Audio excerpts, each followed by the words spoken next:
Mit navn er Arndt Lund. Jeg er Director for Commercial Relations og Business Development i Sonian Medical.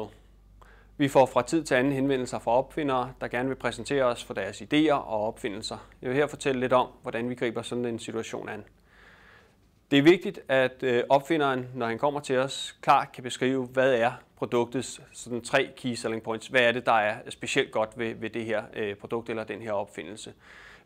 Det kan enten være, at produktet opfylder et helt nyt behov hos en kundegruppe, eller det kan være, at det løser et eksisterende behov på en ny og smartere, lettere og mere kosteffektiv måde.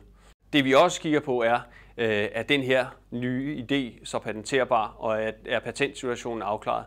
Og der er det ikke altid en fordel, at opfinderen selv har skrevet en patentansøgning. Det er en ret kompleks proces, og vi har faktisk været ude for en opfinder, der har skrevet dels en dårlig patentansøgning, og dels har ladet den ligge så længe, at den ikke kunne udvides fra at være en dansk ansøgning til en international ansøgning, og dermed mistede vi i hvert fald interessen for den. Når man som virksomhed bliver præsenteret for idéer, så skal den gerne matche virksomheden på flere fronter. Den ene er selvfølgelig den tekniske. Passer den ind med det, virksomheden er god til at lave? Den anden ting er, passer den med virksomhedens markedsadgang?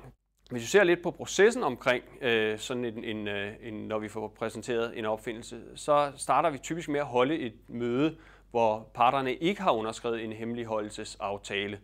Det gør vi, fordi at vi har brug for at vide lidt om, hvor bevæger det her sig hen. Er det et produkt, der overhovedet har vores interesse? For vi kan også risikere, at vi kommer til at skrive under på en aftale, der begrænser os, at vi i virkeligheden får noget at vide, som vi ikke har lyst til at få at vide, hvis det nu er et produkt eller et projekt, vi selv arbejder på i forvejen. Hvis sådan et uformelt første møde forløber godt, og vi synes, det her lyder interessant, så skriver vi en hemmeligholdelsesaftale og går i dybden med produktet og ideen. Og det bliver så typisk efterfulgt af en 3-6 måneders feasibility-studie, hvor vi efterprøver nogle af opfinderens vurderinger. For det er klart, det er en stor opgave for en opfinder at teste sådan en idé til bunds, sikre, at der ikke findes andre produkter på markedet, som gør det samme. Så der er det, at virksomheden trykprøver nogle af de hovedbudskaber, som opfinderen har præsenteret.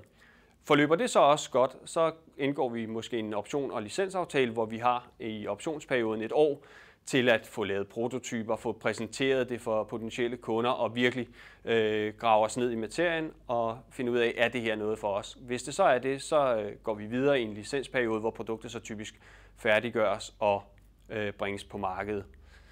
En anden ting er, at der skal gerne være noget gensidig fleksibilitet. Sådan et produkt vil man som virksomhed gerne have lov at tilpasse og målrette lige netop sine kunder og sit marked og sine kompetencer.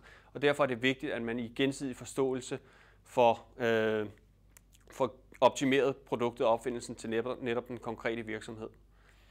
Den sidste ting er, at de personlige relationer selvfølgelig skal være i orden, og kemien skal passe. For her i den her type aftaler er der tale om typisk langvarige forhold.